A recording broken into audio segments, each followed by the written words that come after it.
नमस्कार बच्चों, कैसे हैं आप सब। उम्मीद करता हूँ सब बिल्कुल स्वस्थ होंगे, मस्त होंगे। ठीक है, तो आज अपन स्टार्ट करने जा रहे हैं फिजिकल केमिस्ट्री का फर्स्ट चैप्टर, 11th क्लास का first chapter, some basic concept of chemistry, या जिसे अपन मोल कॉन्सेप्ट के नाम से भी समझते हैं।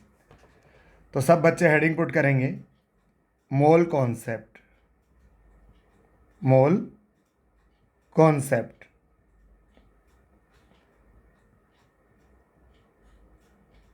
ठीक है, अब मोल कॉन्सेप्ट में सबसे पहले अपन अगर एक एटम की बात करें कि how to represent an atom, how to represent, या अपन लिखिए representation of an atom.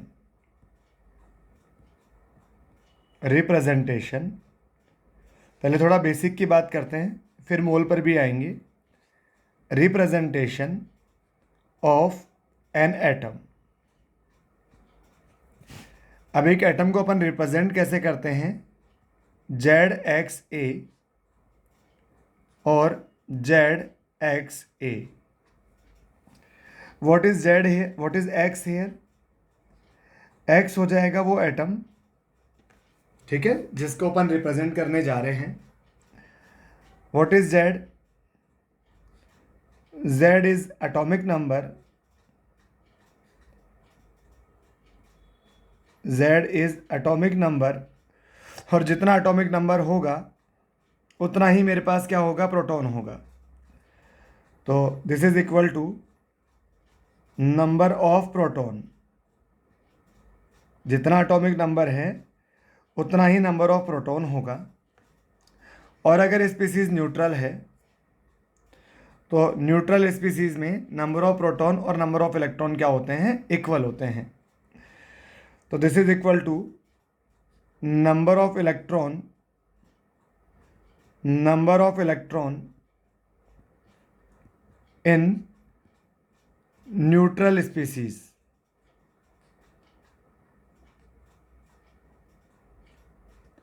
This is equal to number of electron in neutral species. ठीक है, हाँ जी। अब अगर पॉजिटिव चार्ज आएगा तो इलेक्ट्रॉन लूज हो जाएगा, और नेगेटिव चार्ज आएगा तो इलेक्ट्रॉन गेन हो जाएगा। ठीक है, what is A here, A is equal to mass number, A is equal to mass number, और इसे क्या बोला जाता है, एटॉमिक मास, एटॉमिक मास। ठीक है, ये क्या है, मास नंबर या एटॉमिक मास। ये जो मास नंबर होता है ये इक्वल होता है number of neutron plus number of proton के। तो यहाँ से नंबर ऑफ न्यूट्रॉन क्या हो जाएगा, ये आ जाएगा ए माइनस बी। तो what is N here, this is number of neutron. Clear है, तो न्यूट्रॉन आ जाएगा ए माइनस बी। इसका मतलब जो मास नंबर है और जो एटॉमिक नंबर है, here it is A, here it is P, here it is A, here it is P. A और पी का जो डिफरेंस होगा, ये जो डिफरेंस होगा इन दोनों का, वो क्या देगा अपन को, न्यूट्रॉन देगा, न्यूट्रॉन। ठीक है, तो न्यूट्रॉन कैसे फाइंड आउट कर सकते हैं अपन, तो न्यूट्रॉन मैं इधर साइड में नोट कर दूं अगर, तो इधर जेड एक्स ए, जितना जेड होता है उतना ही क्या होता है, प्रोटॉन होता है। और इन दोनों का जो डिफरेंस होगा वो डिफरेंस अपन को देगा न्यूट्रॉन। तो ए माइनस बी क्या देगा अपन को, ए माइनस बी अपन को न्यूट्रॉन देगा। क्लियर है, हाँ जी। तो इस तरह से अपन एक एटम को रिप्रेजेंट करते हैं। अब जैसे मैं कुछ एटम्स की बात कर लूँ, तो इधर मेरे पास एटम लिखा है, इधर इसका एटॉमिक नंबर है,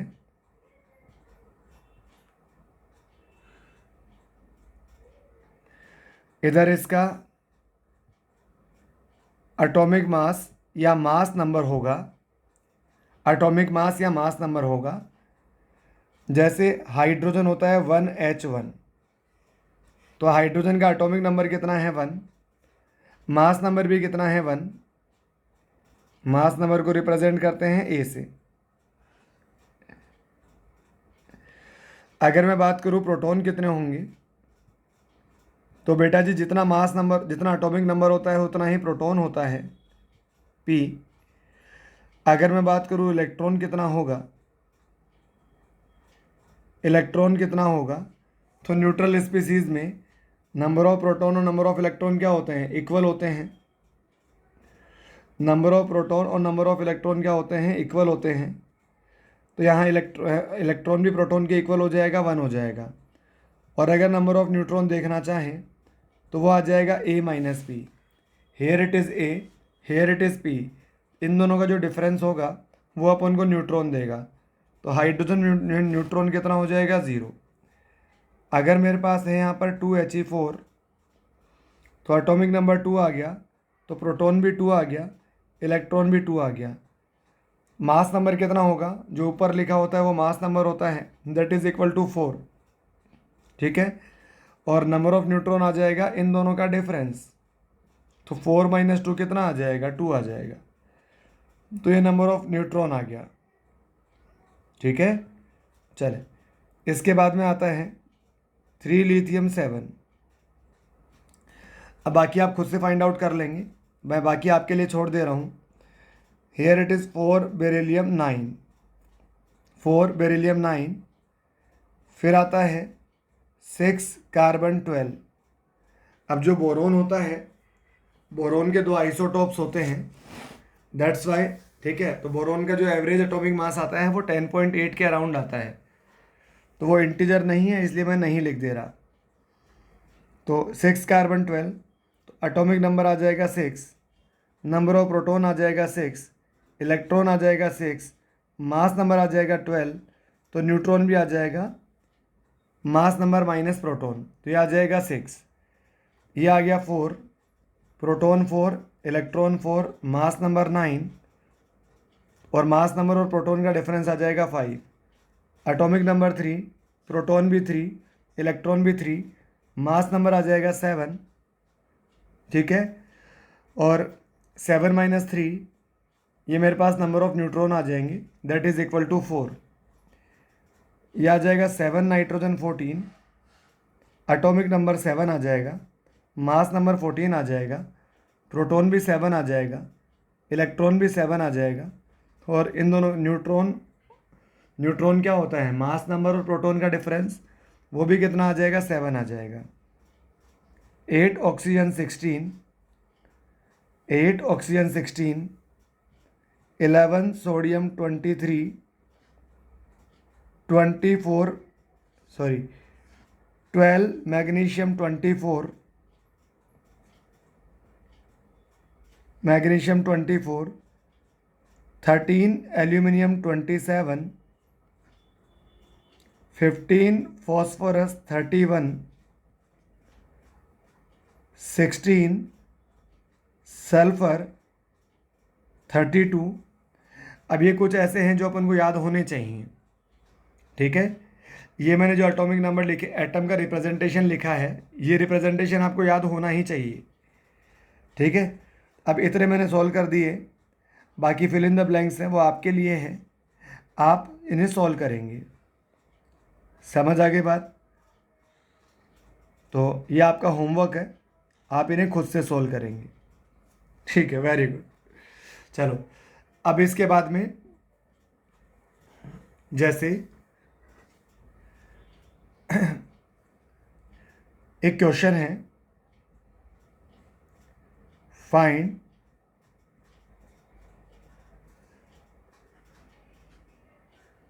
चलो, क्वेश्चन देने से पहले मैं आपको एक बात और समझा दूं कि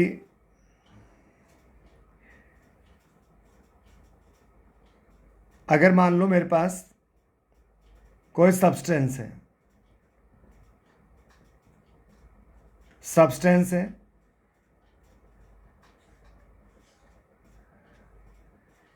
या तो ये एलिमेंट होगा या ये कंपाउंड होगा, या तो ये एलिमेंट होगा या ये कंपाउंड होगा। ठीक है, अब एलिमेंट क्या होता है? एलिमेंट या तो ये एटम होगा या होमो एटॉमिक मॉलिक्यूल होगा। या तो ये एटम होगा या होमो एटॉमिक मॉलिक्यूल होगा। जैसे अगर मैं एग्जांपल लेना चाहूँ तो hydrogen, helium, nitrogen, carbon, oxygen, ये सारे के सारे क्या हैं? एटॉमिक फॉर्म हैं। ठीक है, और अगर होमो एटॉमिक मॉलिक्यूल लूँ जैसे H2O2 N2O3, ठीक है, ये सारे के सारे क्या है? होमो एटॉमिक मॉलिक्यूल है। जैसे फॉस्फोरस जो होता है वो P4 होता है, जैसे सल्फर जो होता है वो S8 के फॉर्म में एग्जिस्ट करता है। होमो मतलब सेम एटम, तो ये होमो एटॉमिक मॉलिक्यूल हैं या ये एटम है, इन्हें बोला जाता है element. Now we are discuss now what is compound. Compound जो होता है, कंपाउंड होता है हेटेरोएटॉमिक मॉलिक्यूल। कंपाउंड होता है हेटेरोएटॉमिक मॉलिक्यूल। ठीक है ना? तो जैसे अगर मैं एग्जांपल की बात करूं, हेटेरोएटॉमिक का मतलब डिफरेंट एटम से मिलके बनने वाला मॉलिक्यूल। जैसे HCl है, जैसे कार्बन डाइऑक्साइड है, जैसे कार्बन मोनोऑक्साइड है, सल्फर डाइऑक्साइड है, सल्फर ट्राइऑक्साइड है, कैल्शियम कार्बोनेट है। ये सारे के सारे क्या होते हैं? हेटेरोएटॉमिक मॉलिक्यूल होते हैं। तो मेनली अपन सब्सटेंस को दो पार्ट में डिवाइड कर रहे हैं, एलिमेंट और कंपाउंड। एलिमेंट किसे कहते हैं और कंपाउंड किसे कहते हैं, ये मैंने आपको एक्सप्लेन कर दिया है। ठीक है, चलो अब जैसे एक क्वेश्चन आता है, find number of proton, electron, number of proton, electron, mass number, neutron,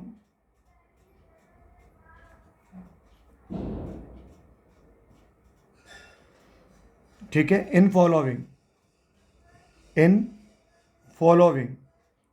अब मैं फॉलोविंग कुछ एग्जांपल दे रहा हूं बच्चों। ठीक है, इनमें अपन को ये सब कैलकुलेट करना है। जैसे सबसे पहला यहां मुझे CO2 दिया गया है। अब CO2 में मुझे number of proton, electron, neutron count करने हैं।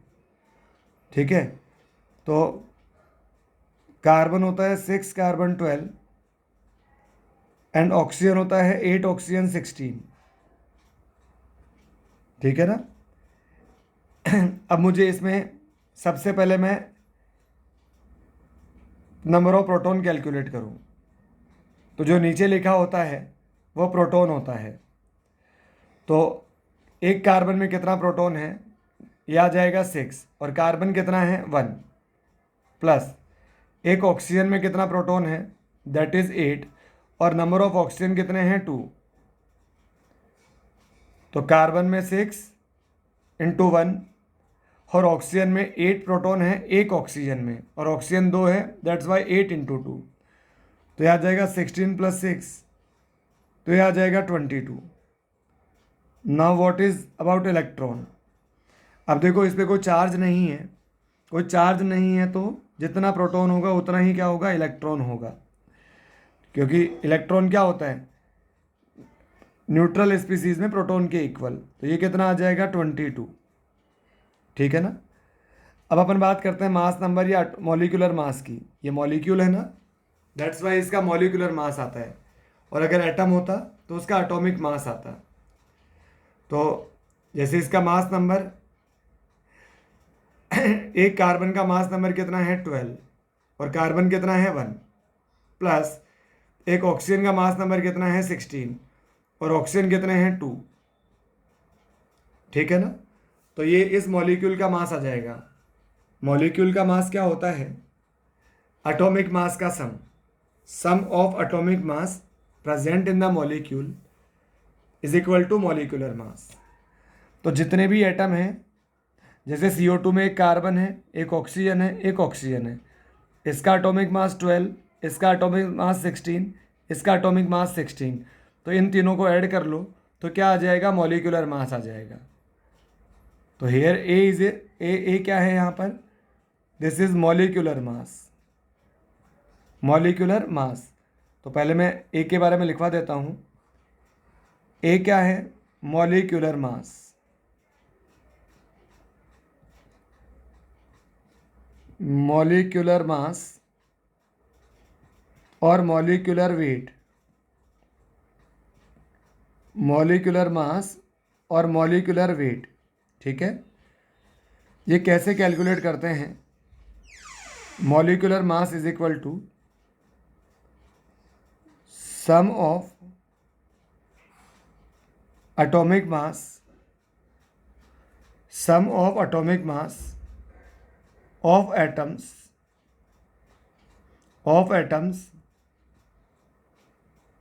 present in molecules. Sum of atomic mass of atoms present in molecules. जितने एटम हैं उनके एटॉमिक मास को सम कर लो तो क्या आ जाएगा? मॉलिक्यूलर मास आ जाएगा, ठीक है ना। तो यहाँ पर मॉलिक्यूलर मास किसके बराबर आ गया? देखो, एक कार्बन है, कार्बन का एटॉमिक मास 12 है और नंबर ऑफ कार्बन 1 है। एक ऑक्सीजन का एटॉमिक मास 16 है और ऑक्सीजन कितना है 2 है। तो 32 + 12 कितना आ जाएगा? That is equal to 44। तो इस तरह अपन ने प्रोटॉन कैलकुलेट किया, इलेक्ट्रॉन कैलकुलेट किया और मास नंबर कैलकुलेट किया।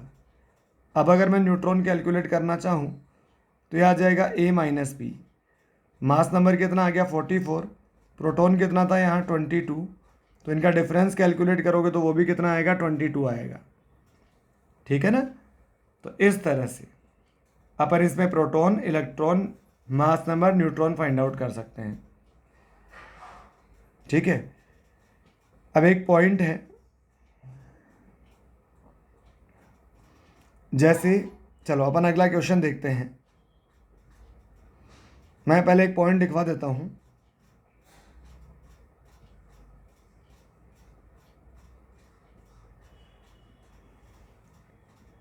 Effect of charge, effect of charge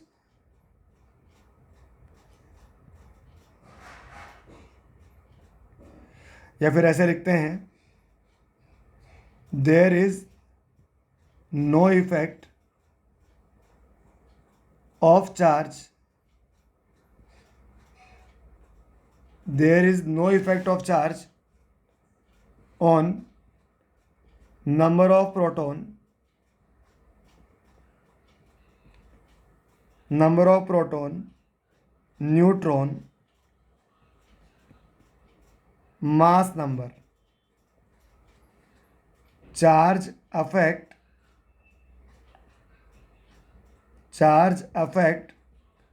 only number of electrons. Charge affect only number of electrons. Positive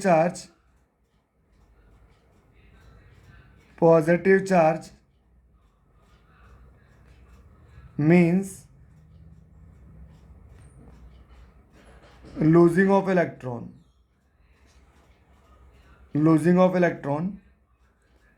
and negative charge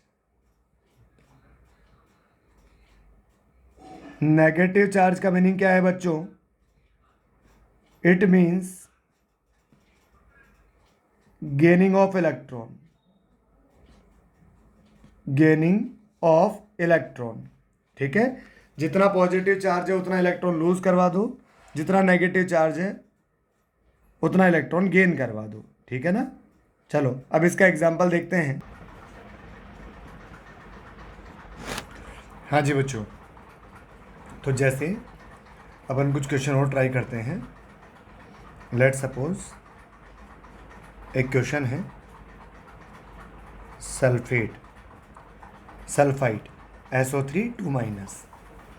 अब अपने को सल्फ़र पता होना चाहिए। सल्फ़र होता है 16, सल्फ़र 32 और ऑक्सीजन जो होता है ये होता है 8, ऑक्सीजन 16।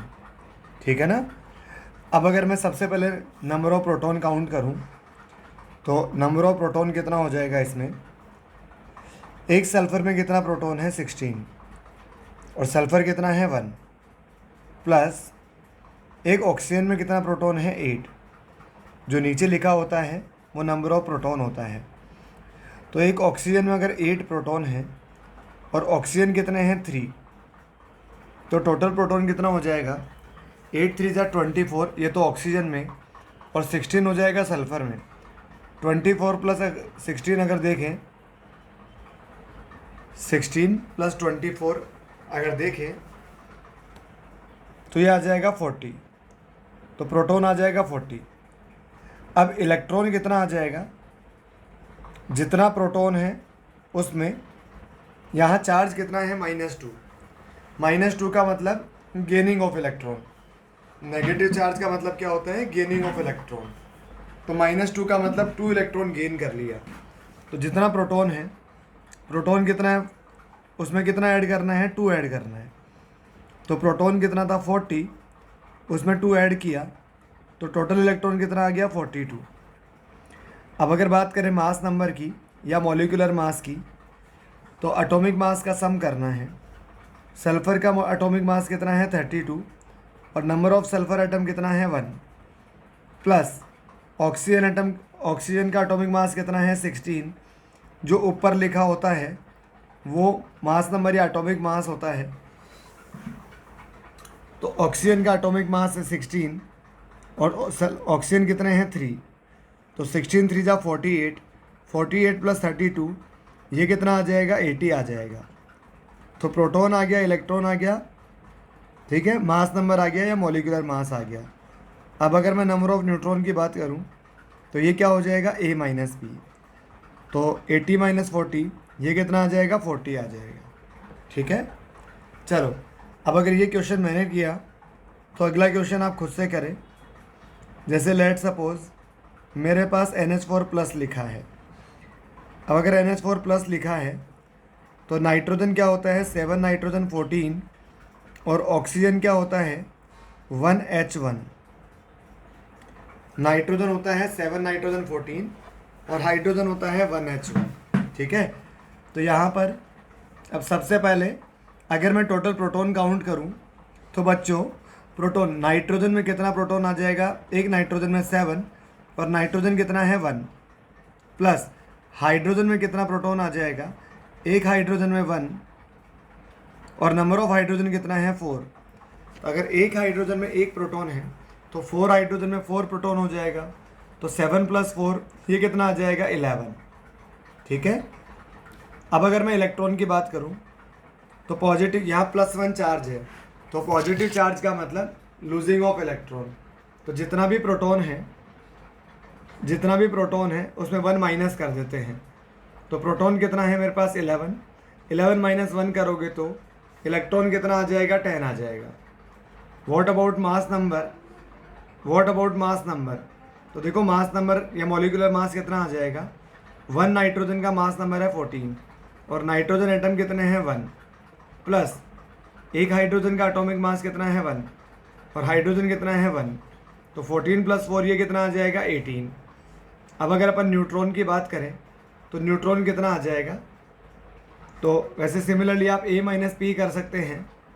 तो A कितना है मेरे पास 18, P कितना है 11। तो 18 माइनस 11 ये कितना आ जाएगा 7 आ जाएगा। 18 माइनस 11 ये कितना आ जाएगा 7 आ जाएगा। तो इस तरह अपन यहाँ number of electron, proton, neutron ये फाइंड आउट कर सकते हैं। अब कुछ क्वेश्चन मैं आपके लिए दे रहा हूँ कि जैसे अगर CO3 2- है, जैसे क्वेश्चन है SO4 2-। अब इनमें मुझे इलेक्ट्रॉन प्रोटॉन, इनमें मुझे प्रोटॉन बताना है, इनमें मुझे इलेक्ट्रॉन बताना है, इनमें मुझे मास नंबर बताना है, इनमें मुझे प्रोटॉन न्यूट्रॉन बताना है। तो ये कुछ बातें मुझे इनमें कैलकुलेट करनी है। तो आई थिंक ये आप कैलकुलेट कर लेंगे। समझ गए बच्चों? ठीक है ना? इसके बाद में नेक्स्ट अगला पॉइंट स्टार्ट करते हैं। अब यहाँ कुछ पॉइंट्स और आते हैं, कुछ डेफिनेशन वाला पार्ट है। जैसे सबसे पहला पॉइंट आता है आइसोटोप क्या होते हैं। आइसोटोप क्या होते हैं? तो सम डेफिनेशंस,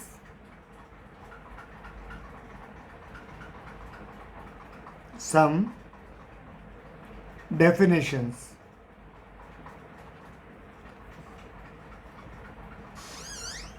तो सबसे पहला आता है आइसोटोप।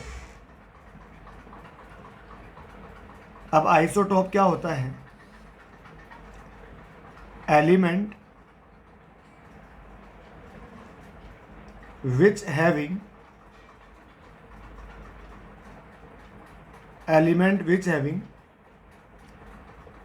same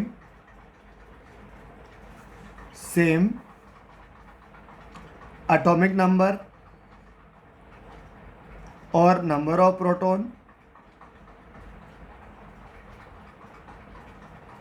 atomic number और नंबर ऑफ प्रोटॉन। और इसमें डिफरेंट क्या होता है? डिफरेंट होता है एटॉमिक मास। एटॉमिक मास और मास नंबर, ये इनमें डिफरेंट होता है।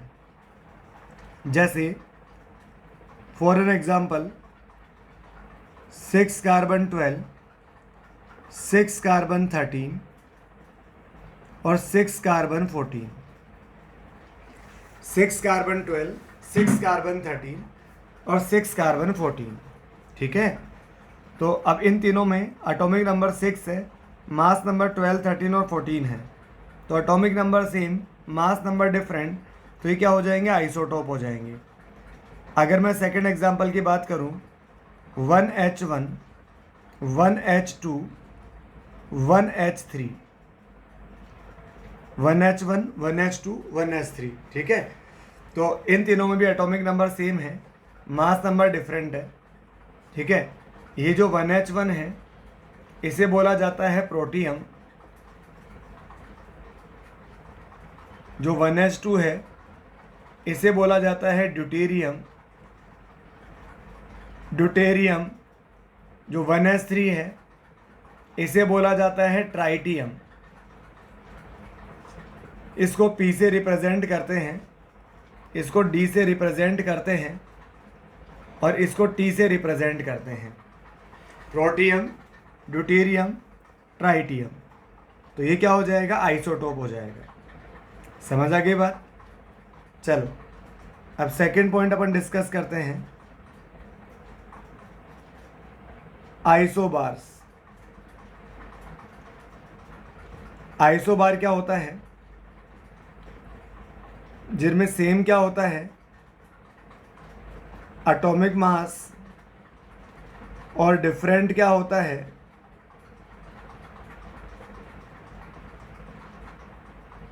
Atomic number. जिनका एटॉमिक मास सेम हो, ठीक है, लेकिन एटॉमिक नंबर डिफरेंट हो, इन्हें बोला जाता है आइसोबार्स। जैसे for an example 7 nitrogen 14 and 6 carbon 14, दोनों का मास नंबर सेम है, एटॉमिक नंबर डिफरेंट है, तो इन्हें क्या बोलेंगे अपन? इन्हें बोलेंगे आइसोबार्स। ठीक है? हाँ जी बच्चों, इसके अलावा थर्ड पॉइंट आता है, देखें, आइसोटोन्स। आइसोटोन्स क्या होता है? इसे आइसोन्यूट्रॉनिक भी बोला जाता है। आइसोन्यूट्रॉनिक, अभी तो नाम से ही समझ में आ रहा होगा, यहाँ सेम क्या होगा, नंबर ऑफ न्यूट्रॉन सेम होंगे, और यहाँ डिफरेंट क्या होगा, एटॉमिक मास और एटॉमिक नंबर।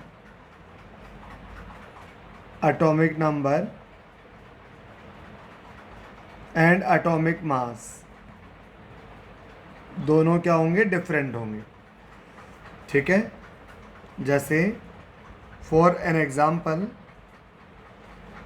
यहाँ 7 नाइट्रोजन 14 है। ठीक है, 7 नाइट्रोजन 14 एंड 6 कार्बन 13। न्यूट्रॉन क्या होता है, इन दोनों का डिफरेंस, इन दोनों का डिफरेंस। तो यहाँ न्यूट्रॉन कितना आ जाएगा, 14 minus 7।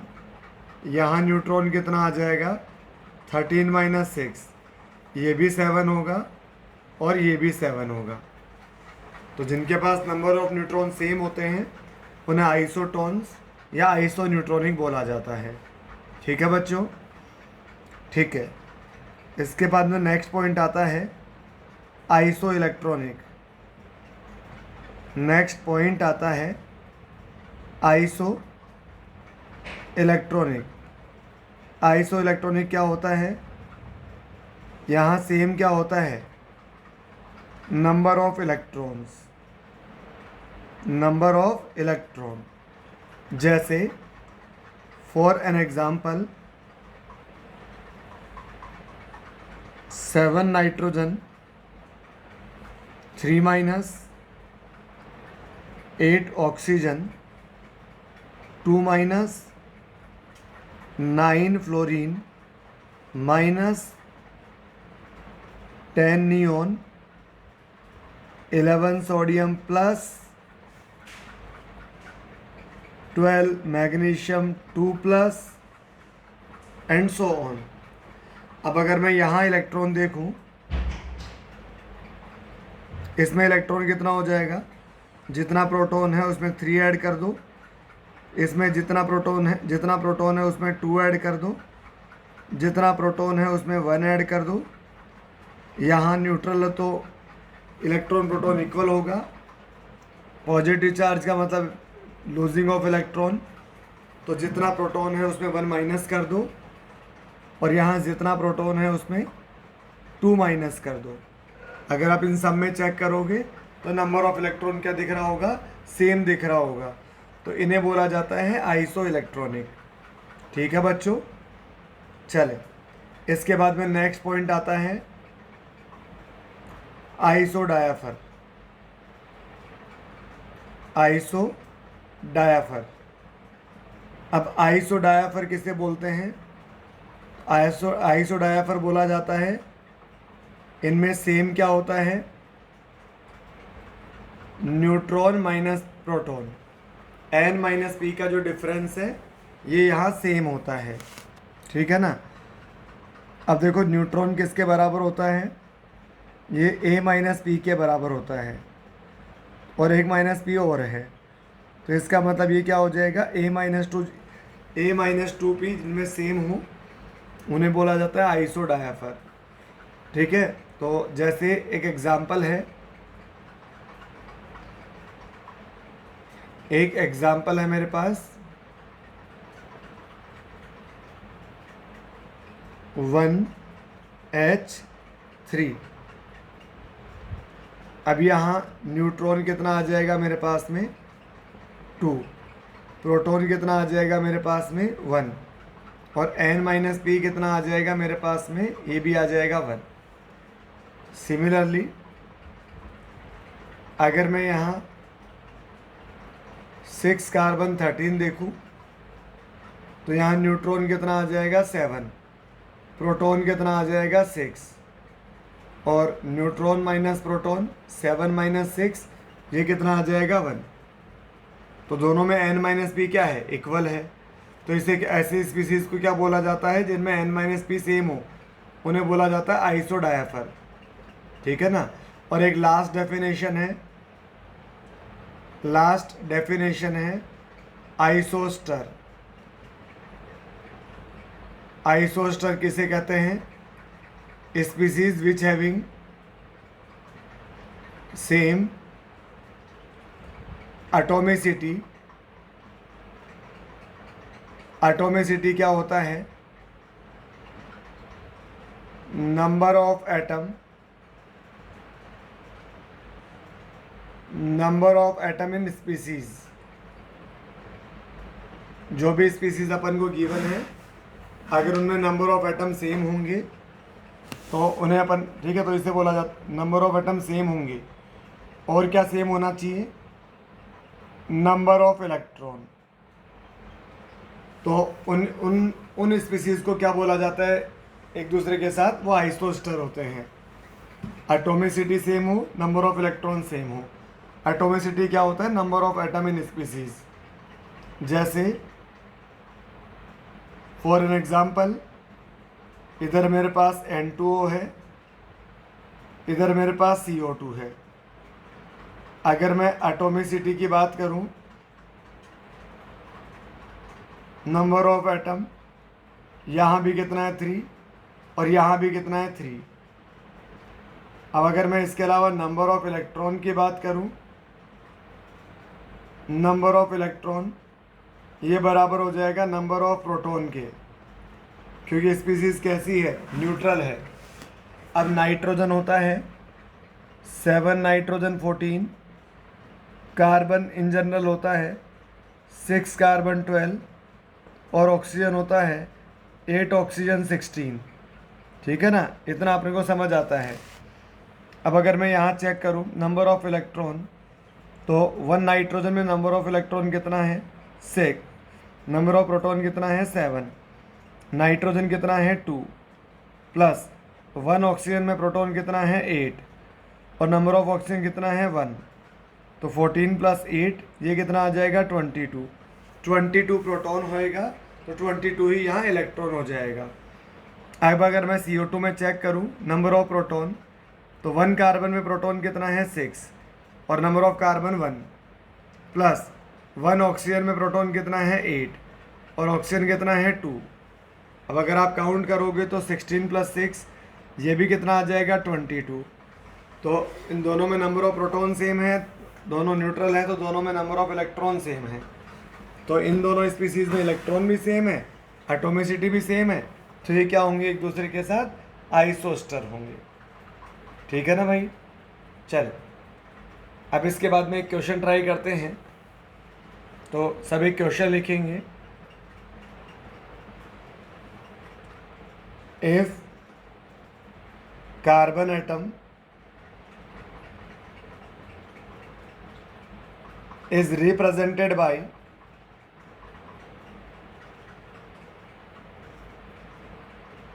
carbon atom is represented by 6 carbon 12 and if number of proton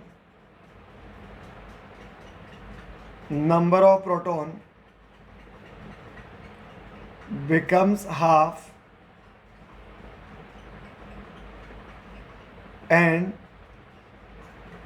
number of electron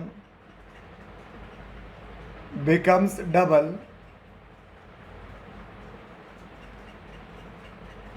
number of electron becomes double, sorry, number of neutron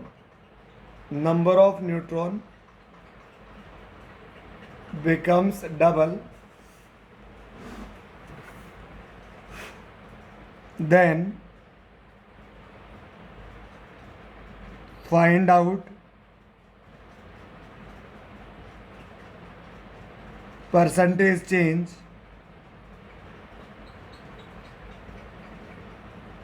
in mass number. Then find out percentage change in mass number. ठीक है ना? अब आप देखें, अच्छा कई बार इसमें बोल सकता है कि इलेक्ट्रॉन भी डबल हो गया, हाफ हो गया, जो भी हो गया, तो इलेक्ट्रॉन के चेंज होने से मास नंबर चेंज नहीं होगा। इलेक्ट्रॉन के चेंज होने से मास नंबर खास चेंज नहीं होगा, ठीक है ना। तो अब अपन बात करते हैं, देखो चेंज क्या होता है, चेंज होता है फाइनल माइनस इनिशियल, चेंज होता है फाइनल माइनस इनिशियल। अब अगर मैं बात करूं परसेंटेज चेंज की, तो परसेंटेज चेंज का एक फॉर्मूला है,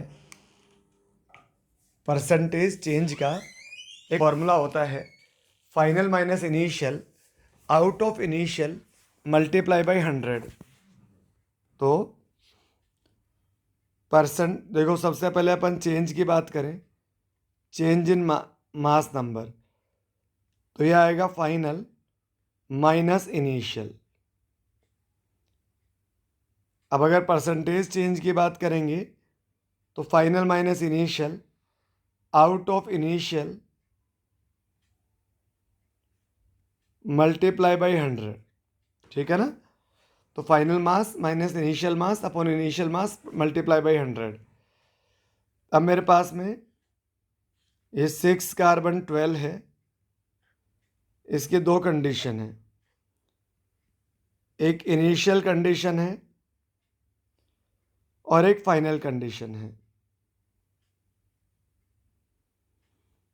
इनिशियल में यहाँ प्रोटॉन कितना है 6, न्यूट्रॉन कितना होता है, इन दोनों का डिफरेंस 6 न्यूट्रॉन होता है, तो यह आ जाएगा 12 माइनस 6 मतलब 6। और मास नंबर कितना है इनिशियल में 12, क्योंकि मास नंबर बेसिकली होता क्या है, ये होता है न्यूट्रॉन प्लस प्रोटॉन, तो 6 प्लस 6 ये आ जाएगा 12। अब मेरे पास उसने बोला है कि प्रोटॉन कितना हो जाए, पहले का हाफ हो जाए, तो P/2, तो ये 6/2 कितना आ जाएगा, यह आ जाएगा 3। अब बोला कि न्यूट्रॉन कितना है, पहले वाले का डबल, तो 2 × 6 यह आ जाएगा 12। तो अब नया मास नंबर कितना आ जाएगा, यह आ जाएगा N dash plus P dash, तो 12 प्लस 3 ये कितना है 15, 12 प्लस 3 कितना आ जाएगा 15।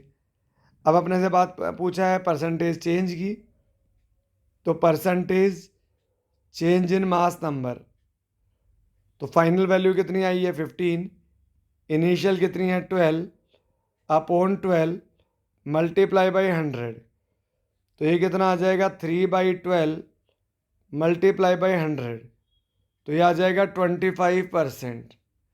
अब ये पॉजिटिव का आ रहा है, इसका मतलब मास 25% से इंक्रीज कर गया, ठीक है ना। तो इस तरह अपन इजीली इस तरह का क्वेश्चन सॉल्व कर सकते हैं।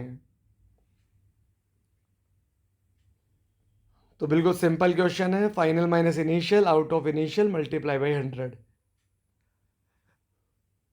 अब बच्चों यहाँ तो कुछ भी कंडीशन दे सकता है कि इनिशियल प्रोटॉन, मतलब अब जो प्रोटॉन है वो पहले वाले का 2/3 हो गया, 3/4 हो गया, जो भी कंडीशन दे रखी हो वो अप्लाई कर लेंगे और सॉल्व कर लेंगे, ठीक है ना। तो इस तरह अपन ने ये एक छोटा सा टॉपिक कंप्लीट किया। अब इसके बाद में नेक्स्ट पॉइंट आता है, नेक्स्ट पॉइंट आता है जिसे बोला जाता है रिलेटिव एटॉमिक मास, रिलेटिव एटॉमिक मास। इसका मतलब किसी भी एटम का जो अपन एटॉमिक मास बोलते हैं, अपन जो एटॉमिक मास बोलते हैं ये एक रेफरेंस में कैलकुलेट किया जाता है, किसी के रेफरेंस में। तो रिलेटिव एटॉमिक मास क्या होता है, मास of one atom of any substance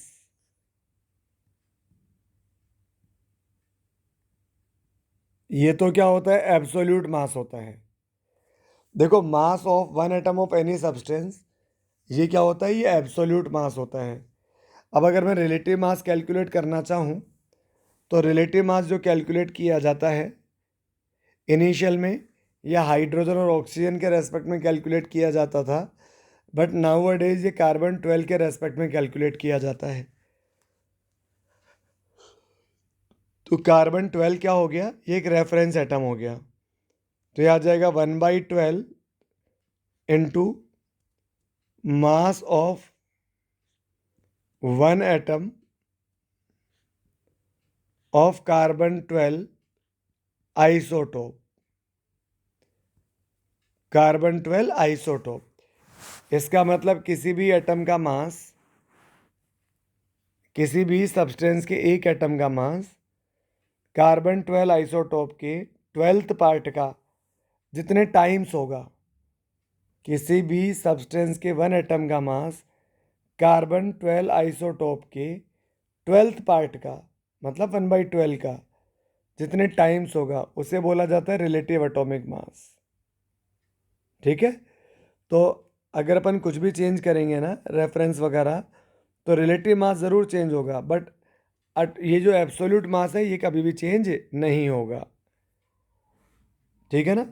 तो यहाँ पर रेफरेंस एटम कौन ले लिया अपन ने, जब भी अपन रिलेटिव वैल्यू कैलकुलेट करेंगे तो किसी के रेफरेंस में करेंगे।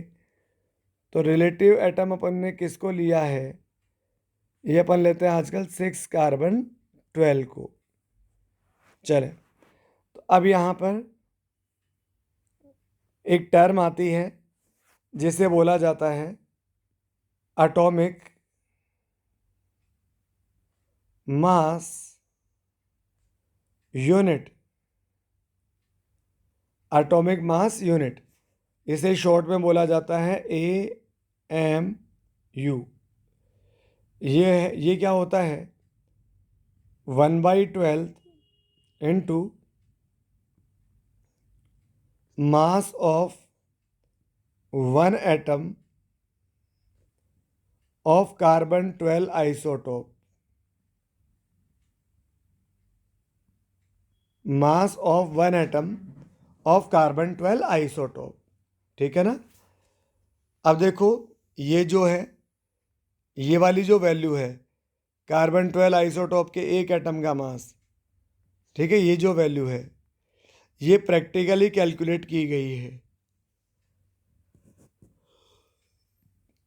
प्रैक्टिकली या एक्सपेरिमेंटली जब ये कैलकुलेट किया गया तो इसकी वैल्यू होती है 1.99 10⁻⁻23 ग्राम। ठीक है, ये इसकी वैल्यू होती है। कार्बन 12 आइसोटोप के एक एटम का जो मास होता है तो वो ये होता है प्रैक्टिकली 1.99 10⁻⁻23 ग्राम। अब आप देखिए, ये जो एटॉमिक मास यूनिट है यानी AMU जो है, AMU ये आ जाएगा 1/12, और ये कार्बन 12 आइसोटोप के वन एटम का मास 1.99 10⁻⁻23 ग्राम। अब इसे थोड़ा सॉल्व किया जाए तो 1.99 2 के आसपास है, 2 के आसपास है, और जब 12 में इसका डिवाइड करोगे तो क्या आएगा, 6 आएगा। लेकिन अभी तो अपन ने 2 से डिवाइड किया इसलिए 6 आ रहा है। 1.99 से डिवाइड करूँगा, थोड़ी कम वैल्यू से डिवाइड करूँगा तो वैल्यू एक्चुअल में थोड़ी ज़्यादा आएगी। तो ये कितना आएगा, इससे सॉल्व करोगे तो ये आ जाएगा 1/6.023 इंटू 10⁻23। इतनी सीट्स, ठीक है ना। मतलब इसको जब कैलकुलेट करेंगे तो ये वैल्यू आएगी, और ऊपर क्या लिखा हुआ है, ग्राम। अब ये जो वैल्यू होती है इसे एक साइंटिस्ट ने कैलकुलेट किया था, और उस साइंटिस्ट का नाम है एवोगैड्रो। तो यहाँ 1 AMU जो होता है ये किसके बराबर हो जाएगा, 1/6.023 10⁻23, और इसे क्या बोला जाता है, Na बोला जाता है। ठीक है, Na बोला जाता है, और ये क्या किस में आ जाएगा, ग्राम में आ जाएगा। इसका मतलब 1 AMU is equal to 1/Na gram. 1 AMU is equal to 1/Na gram. ये एक इम्पोर्टेंट फॉर्मूला है। ये एक मोस्ट इम्पोर्टेंट फॉर्मूला है। 1 AMU is equal to 1/Na gram. 1 AMU is equal to 1/Na gram. ठीक है, Na क्या होता है? Na की फुल फॉर्म क्या होती है? ये होता है एवोगैड्रो नंबर। ये क्या होता है? Avogadro's number.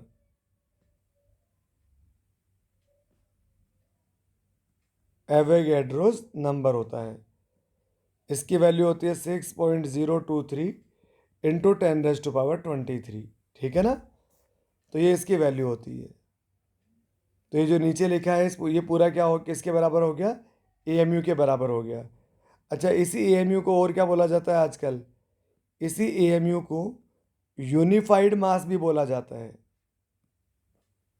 यूनिफाइड मास, या इसे सिंपल U से भी अपन रिप्रेजेंट करते हैं। ठीक है ना? तो दोबारा समझते हैं इस पॉइंट को। रिलेटिव एटॉमिक मास क्या होता है? मास of one atom of any substance divided by 1/12 mass of one atom of carbon 12 isotope. ठीक है ना? तो रिलेटिव एटॉमिक मास को शॉर्ट में क्या बोला जाता है? RAM बोला जाता है। ठीक है, तो ये किसी भी सब्सटेंस के एक एटम का मास कार्बन 12 के एक एटम के मास के 12th पार्ट का जितने टाइम्स होगा।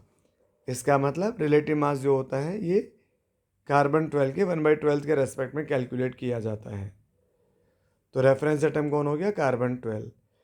अब ये जो नीचे वाला जो भी होता है इसे AMU बोला जाता है, एटॉमिक मास यूनिट। तो 1/12 मास of one atom of carbon 12 isotope, जिसको प्रैक्टिकली कैलकुलेट किया गया तो इसकी वैल्यू इतनी आई। इसका मतलब ये जो 1 AMU है ये 1/12 इंटू दिस आया। जब इसे सॉल्व किया तो इसकी वैल्यू ये आई। ठीक है, मतलब ये अप्रोक्सीमेट के इसके बराबर है, 2 के बराबर है। तो 2 से कैंसिल आउट करेंगे तो नीचे 6 वैसे ही आएगा। और 10⁻⁻23 जब नीचे आया तो 10⁻+23। ठीक है ना? तो ये आ जाएगा। और ये जो वैल्यू होती है इसे एक साइंटिस्ट था एवोगैड्रो, उसने कैलकुलेट किया। ठीक है, तो एवोगैड्रो ने एक नंबर दिया जिसे Na बोलते हैं। इसकी वैल्यू होती है 6.023 इंटू 10⁻23। ठीक है ना? इसका मतलब ये जो नीचे वाली वैल्यू है ये Na के बराबर है। तो 1 AMU किसके बराबर आया? 1/Na ग्राम के बराबर आया। 1 AMU is equal to 1/Na gram, या 1 gram is equal to 1 gram is equal to Na into AMU, या NaAMU। 1 gram is equal to NaAMU, NaAMU, NaAMU। ठीक है, तो ये रिलेशन आया, इंपॉर्टेंट रिलेशन। तो इसका मतलब ये जो नीचे जो भी लिखा था ये क्या है? ये AMU के बराबर है। तो रिलेटिव एटॉमिक मास क्या आया? दोबारा देखें, रिलेटिव एटॉमिक मास यह आया मास of one atom of any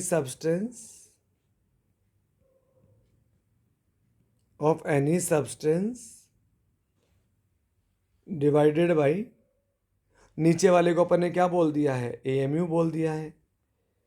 तो AMU को इधर ले जाएं, तो mass of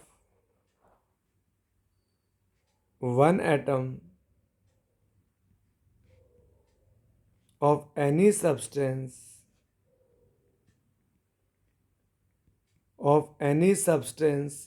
is equal to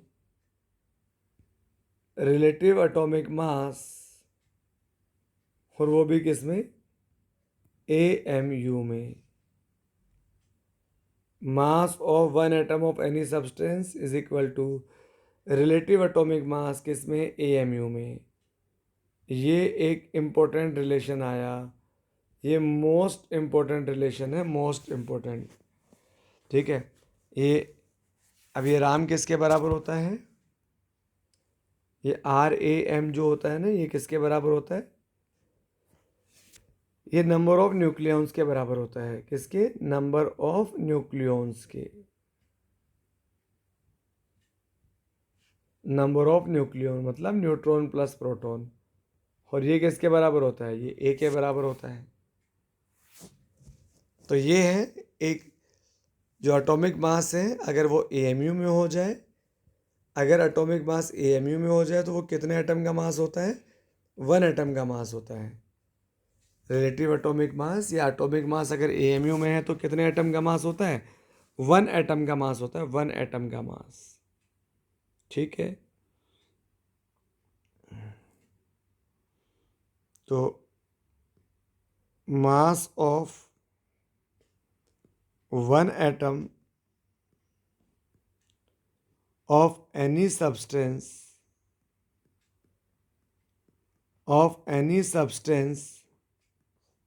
is equal to relative atomic mass. और एएमयू को अपन क्या लिख सकते हैं? 1/Na ग्राम। एएमयू को अपन क्या लिख सकते हैं? 1/Na ग्राम। तो Na को क्या कर दूं मैं? इधर क्रॉस मल्टीप्लाई कर दूं तो ये जब Na इधर आएगा, तो जब Na इधर आएगा तो 1 एटम से मल्टीप्लाई होगा। तो 1 एटम इंटू Na, तो ये कितना हो जाएगा? ये Na हो जाए, ये Na एटम हो जाएगा। इसका मतलब mass of Na atom, mass of Na atom of any substance,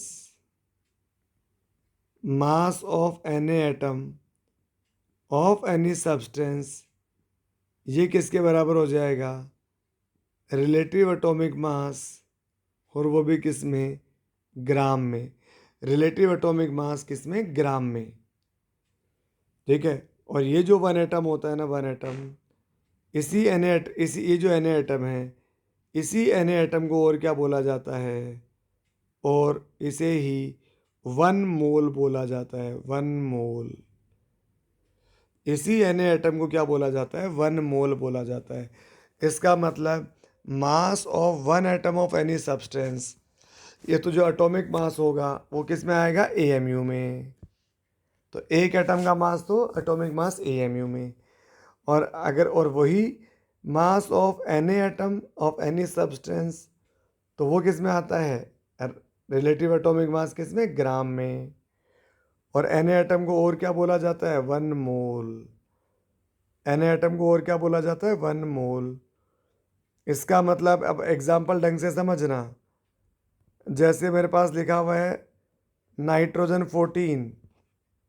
ठीक है। अब ये क्या होता है? इसका एटॉमिक मास। तो mass of 1 atom of nitrogen, तो ये क्या हो जाएगा? Atomic mass. एटॉमिक मास लेकिन किस में? एएमयू में। इसे बोला जाता है रिलेटिव एटॉमिक मास या एटॉमिक मास। ठीक है। तो ये एटॉमिक मास कितना है इसका? 14। और ये आ जाएगा किस में? एएमयू में। अब अगर मुझसे पूछा जाए कि मास ऑफ Na एटम, और इसी Na एटम को और क्या बोलते हैं अपन? 1 मोल। 1 मोल ऑफ एटम। ठीक है। तो ये आ जाएगा relative atomic mass. Mass of Na atom या 1 मोल, ये किस में होता है? रिलेटिव एटॉमिक मास किस में? ग्राम में। तो ये आ जाएगा रिलेटिव एटॉमिक मास, और वो भी किस में? ग्राम में। तो ये आ जाएगा इसका एटॉमिक मास कितना है? 14। और ये आ जाएगा ग्राम। तो मास ऑफ Na एटम, और Na एटम को ही क्या बोला जाता है? 1 मोल। इसका मतलब Na एटम के बराबर, Na के बराबर की कोई भी सब स्पीसीज होगी तो वो उसमें कितने मोल होंगे? 1 मोल होंगे। ठीक है। जैसे अब Na डोंकी है तो 1 मोल डोंकी, Na फैन है तो 1 मोल फैन। इस तरह से तो एटॉमिक मास अगर एएमयू में है तो वो 1 एटम का मास है, और अगर एटॉमिक मास ग्राम में है तो वो 1 मोल का मास है, यानी Na एटम का मास है, यानी Na एटम का मास है। ठीक है। तो जैसे यहाँ पर 8 ऑक्सीजन 16, अब अगर मुझसे पूछा जाए कि इसका एटॉमिक मास कितना है, एटॉमिक मास कितना है, तो ये आ जाएगा 16। ठीक है, अब ये एटॉमिक मास जो आया है 16 आया है। एटॉमिक मास ऊपर जो लिखा होता है, एटॉमिक मास बेसिकली क्या होता है, वन एटम का मास होता है, तो यहाँ आ जाएगा 16 AMU। चलो, बहुत है आज के लिए, इसे अपन नेक्स्ट टर्न पे कंटिन्यू करते हैं, ठीक है ना बच्चों।